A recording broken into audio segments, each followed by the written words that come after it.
sudah minta sama Allah jangan meninggal dulu sebelum haji, memang harus kita dan yakin Allah kabulkan karena Allah itu janji doamu di astajib lah, janji sudah ada itu maha menepati.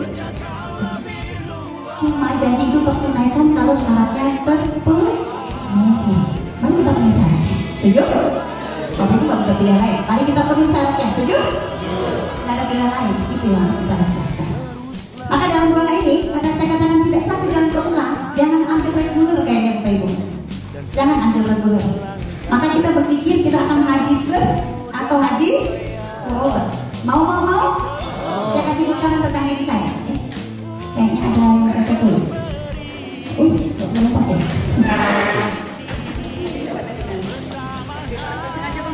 Nama saya Triana.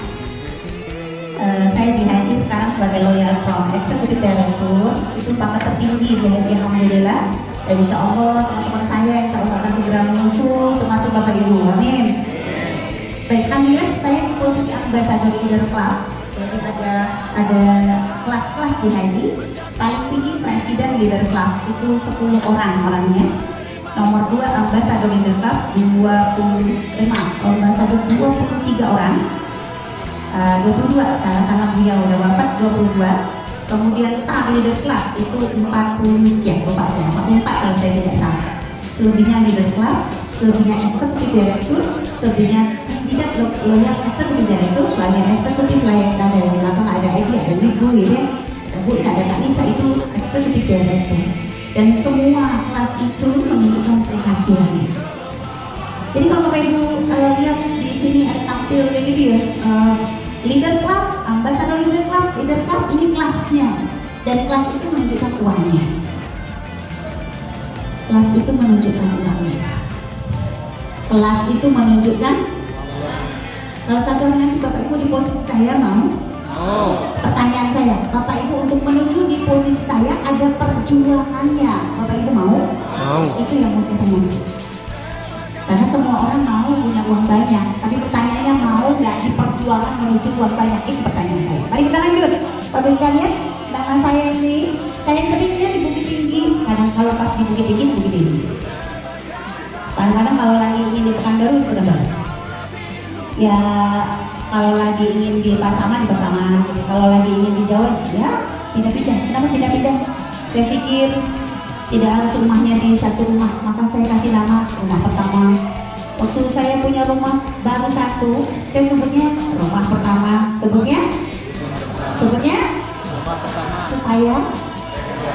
betul sekali Bapak Ibu. Dulu setelah saya haji, saya bilang nanti kita udah pulang haji pertama. Orang bingung, kok haji pertama? Ternyata insya Allah tahun depan saya tuh haji yang ke. Siapa yang sudah punya rumah pertama? Siapa yang sudah punya rumah pertama? Punya rumah pertama, Masya Allah. 1, 2, 3, 4, 5, 6, 7, 8, 9, 10. Subhanallah, kenapa Bapak Ibu nggak banyak yang angkat tangan nih? 10, 11. Kenapa ragu-ragu sih? Ya alhamdulillah gitu ya, rumah pertama. Bisa nggak kira-kira Ibu mengatakan rumah pertama mulai hari ini? Bisa. Supaya datang rumah kedua bisa? Bisa. Jadi kata kuncinya takdir itu ternyata harus diundang. Apa itu? Takdir itu harus di. Kenapa saya mengatakan begitu? Tadi Pak David menampilkan Allah tidak akan merubah nasib suatu kaum kalau pertanyaan saya berikut, apakah nasib kita dalam ruangan ini akan berubah? Kayaknya enggak deh. Karena nggak banyak yang jawab. Apakah nasib kita dalam ruangan ini akan berubah? Saya tidak mengatakan sebuah teori yang tidak ada bukti. Tidak mungkin saya mengatakan suatu teori yang tak ada bukti. Kenapa? Karena saya mungkin dulu pas seperti Bapak Ibu duduk di situ dulu. Ada orang di depan saya mengatakan bahwa nggak apa-apa hari ini seperti ini. Tapi satu hari nanti kita jadi seperti itu. Dibuat gambar gitu. Kata Pak David, kalau disuruh buat pemandangan, buatnya begini, begitu. Satu hari nanti seperti itu. Dan masuk ke kepala saya, masuk ke hati saya, masuk ke jiwa saya, sehingga menggetarkan perjalanan hidup saya ke depannya. Maka subhanallah, hari ini alhamdulillah, orang yang dulu mengatakan di panggung dan saya duduk di situ, hari ini satu kelas dengan saya. Sama-sama Ambassador Leader Club. Saya berusaha ngejar dia. Kira-kira Bapak Ibu bisa ngejar saya nggak satu hari nanti? Kira-kira Bapak Ibu bisa ngejar saya nggak satu hari nanti? Ya tantang Bapak Ibu satu nanti katakan pada saya Bapak Ibu ini adalah salah satu di antara ambasador leader club dari Padang Panjang. Takbir. Saya tunggu ya. Mau? Tinggal bilang mau aja, mau? Tanpa berjuang Bapak Ibu cuma bilang mau, nggak juga Bapak Ibu lepaskan, bagaimana takdir kau datang? Mau, bilang mau aja berat. Saya belum angkat Bapak Ibu jual ini, belum begitu. Bilang mau aja, belum berdarah-darah, payah juga. Kira-kira datang takdirnya? Tidak. Subhanallah, simulasi dalam ruangan ini simulasi akhirat. Simulasi dalam ruangan ini simulasi akhirat. Bahwa nanti di akhirat itu kita dikelompokkan sekelompok. Yang berjuang sama-sama berjuang, yang pemalas sama-sama pemalas. Kira-kira dulu Bapak Ibu sesuaikan tempat duduk Bapak Ibu. Duduklah di tempat orang-orang yang rajin. Dia jangan gini, pemalas gak gitu.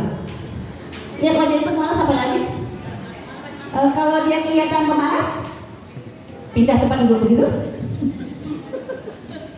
Oke, saya kasih tahu ya. Bismillah. Kita mulai mengundang takdir. Takdir. Pernah gak Bapak Ibu bilang begini? Sudahlah, yang udah takdir, gak ada cerita. Emang sudah takdir? Sudahlah, syukuri aja apa adanya. Pernah bilang gitu? Sudahlah, itu rezeki mereka, bukan rezeki kita. Pas Bapak Ibu mengatakan begitu, bagaimana tampilan wajahnya? Tampilan wajahnya? Ulang. Kalimat saya begini, sudahlah, emang rezekinya dia, bukan rezekinya kita. Wajah Bapak Ibu bagaimana? Gimana? Pasrah. Biasa aja begitu. Ada yang mengatakan begini, syukuri saja apa yang ada. Tampilan wajahnya gimana? Biasanya. Ada orang jual goreng, begitu dia jalan goreng, sebanyak ini orang gak beli satu pun, apa kata dia? Emang bukan rezeki saya. Terus dia pulang, bagaimana dengan nasi gorengnya? Gimana nasi gorengnya? Dimakan si penjualnya, betul? Tapi kalau coba dia berpikir berbeda, goreng, nggak beli sekali, begitu lewat pulang lagi, goreng, nggak beli juga, lewat lagi, goreng, kemungkinan ada nggak beli? Itu kejadian pada diri saya. Ada penjual goreng lewat, saya nggak kepikiran beli goreng mie, nggak, terima kasih, dia bilang, udah lewat. Tiba-tiba apa goreng masuk hidung, kayak enak aja. Dia udah jauh. Apa pikiran saya? Kayak mau aja makan goreng. Apa sih? Goreng. Dulu dia tadinya dia yang nanyain saya, dia yang ngejar saya, sekarang saya. Bapak Ibu, takdir bisa diundang. Kalau tidak lewat satu kali, lewatkan. Kalau nggak lewat 2 kali, lewatkan. Kalau lewat 3 kali tidak, bisa begitu? Benar bisa. Serius Bapak Ibu? Saya hafal wajah Bapak Ibu ya. Ini orang-orang yang nggak bisa, ini nggak mau ngeluh, nggak ada cerita. Kata Pak David nggak boleh mengeluh gitu ya. Kita mulai tentang takdir. Ada 2 takdir itu. Saya mohon izin Bapak Ustaz, Ibu Ustazah. Saya bukan seorang ustazah, Ustaz. Tapi coba saya sharing bagaimana saya mengundang takdir itu untuk sebuah perubahan besar pada hidup saya. Saya berpikir dulu, secara sederhana mengatakan takdir itu ada 2. 1, takdir yang tidak bisa diubah. Yang 1, takdir yang bisa diubah. Takdir yang pertama adalah takdir yang tidak bisa diubah. Apa contohnya? Ayah ibu kita, keturunan Indonesia, mau pindah kemana-mana juga nggak bisa. Udah takdir kita tuh keturunannya lahirnya di Indonesia. Itu diantara takdir yang tidak bisa diubah. Tapi takdir rezeki bagaimana? Sekarang belum punya rumah, suatu hari nanti akan punya rumah, itu takdir yang bisa diubah. Maka kalau hari ini Bapak Ibu belum haji, suatu hari nanti akan haji, itu takdir yang bisa diubah. Jangan bilang belum haji Bapak Ibu. Tadu Bapak Ibu tahun 2000 belum haji, sekarang 2025 tahun, kenapa nggak haji? Kalau tahun 2000 saya nanya kenapa Bapak Ibu belum haji, jawabannya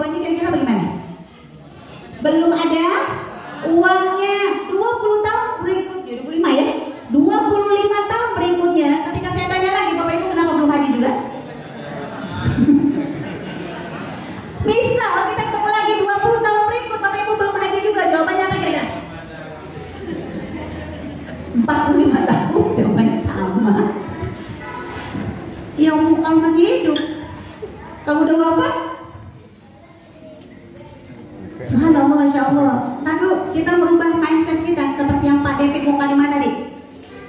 Tadi dulu kita merubah mindset. Bapak Ibu menjadikan diri, coba mendekat kepada Bapak Ibu untuk pola takdir itu bisa diubah.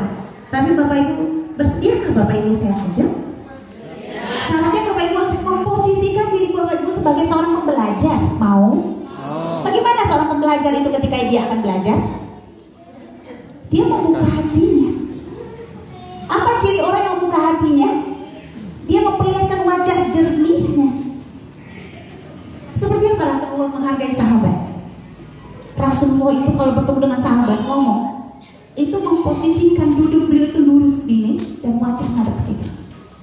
Dengan serius, sungguh-sungguh, nyaman bagi sahabat. Saya nyontek begitu, dan mudah-mudahan Bapak Ibu berkenan juga memposisikan seperti itu.